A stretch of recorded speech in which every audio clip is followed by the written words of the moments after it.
আজকে ইমামবাড়া গেছিলাম হাজারদুয়ারি দেখতে, এবং হাজারদুয়ারি দেখতে গিয়ে বৃষ্টি শুরু হয়ে গেল। বৃষ্টির ফাঁকেই একটু ভিডিও করছি আপনাদের জন্য, দেখবেন। বৃষ্টি পড়ছিল হাজারদুয়ারিতে, আমরা অনেকক্ষণ ছিলাম। আর এই তো এটা পিছনে ইমামবাড়া, তাতে বৃষ্টি হচ্ছে। এটা ক্লক টাওয়ার, সাথে বাপি ছিল, বাপি দৌড়ে বেড়াচ্ছে, ভিজছে, মানা করছি ভিজিস না।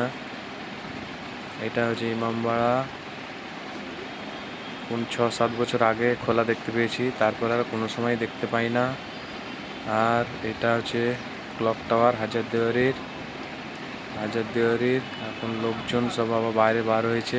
বৃষ্টি পড়ছিল এতক্ষণ, বৃষ্টিতে সবাই কে কোথায় ছিল। আমরা গাছের নিচে দাঁড়িয়েছিলাম এবং আমি একটু হেঁটে বেড়াচ্ছি। পাগলামো যায়নি, চলছে এরকমই। হ্যাঁ, ঠিক আছে, টাটা, বাই বাই।